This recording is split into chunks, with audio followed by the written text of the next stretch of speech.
Assalamualaikum warahmatullahi wabarakatuh. Saya Setiawan Hadi Nugraha dengan NIM 3012300007. Di sini saya akan menjelaskan proyek yang sudah saya buat, yaitu tentang identifikasi stagnasi kinerja UMKM menggunakan pendekatan machine learning.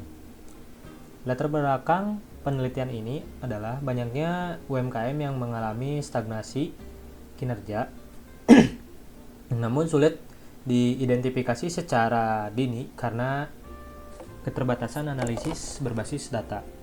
Oleh karena itu, diperlukan model prediktif yang dapat membantu mengklasifikasikan kondisi UMKM secara lebih objektif.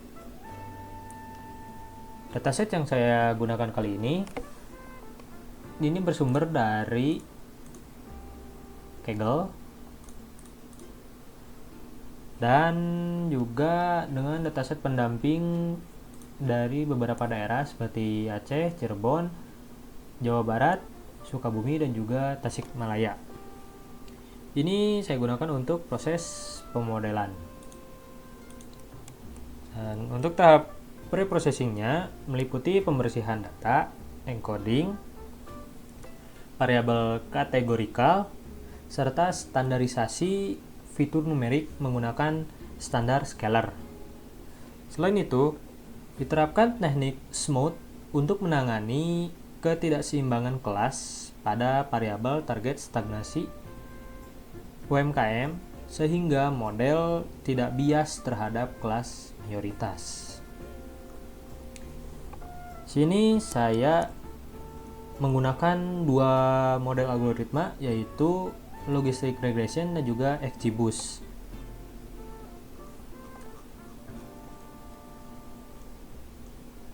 Nah, ini untuk logistic regressionnya. Di sini saya mendapatkan akurasi 0,99 dengan classification report seperti berikut. Dan juga ini XGBoost juga mendapatkan akurasi 0,99 dengan classification report seperti ini. Dari hasil kedua algoritma tersebut menunjukkan bahwa kedua model memiliki performa yang sangat baik.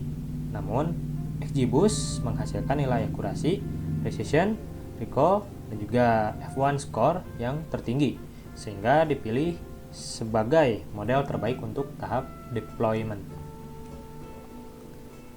Adapun evaluasi model yang dilakukan menggunakan confusion metric untuk melihat kemampuan model dalam mengklasifikasikan UMKM stagnan dan tidak stagnan secara lebih detail.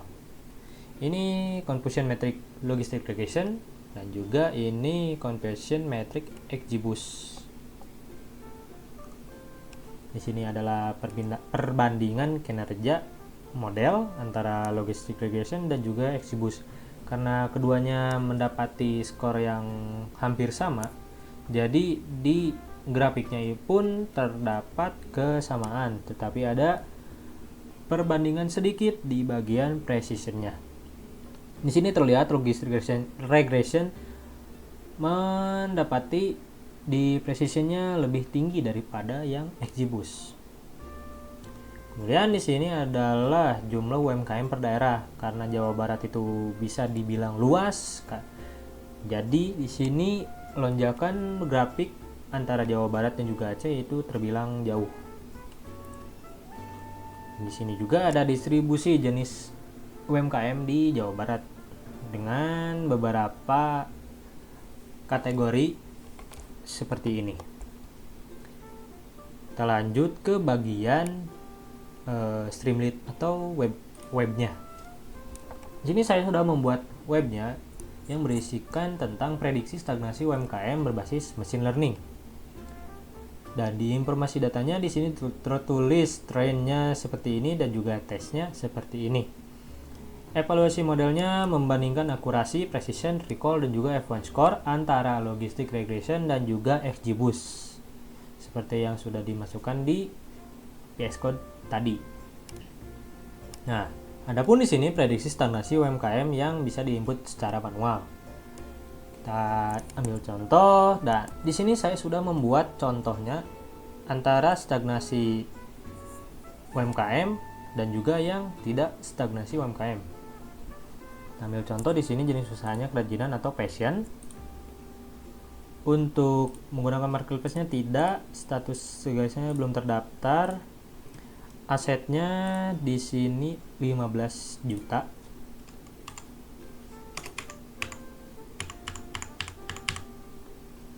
Untuk omsetnya di 3 juta. Dan labanya 500.000. Kita prediksi.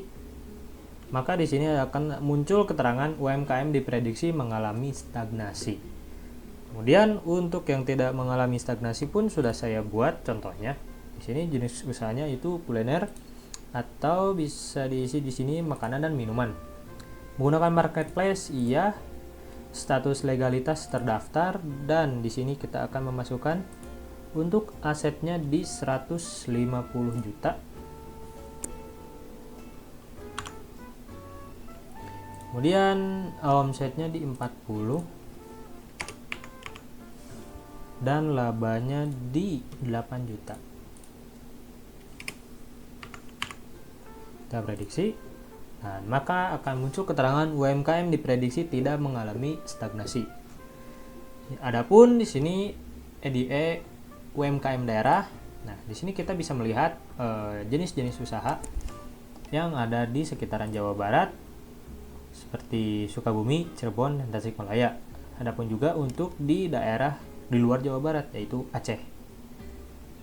Kita coba di Sukabumi atau di Cirebon, Sukabumi dulu. Di sini terdapat kota Sukabuminya dengan jumlah UMKM seperti ini dan di tahun ke tahun. Ini di Tasikmalaya dan juga kita coba lihat di daerah Aceh. Karena seperti yang tadi kita lihat, dataset yang ada di Aceh itu terbilang sedikit, maka grafiknya pun tidak muncul.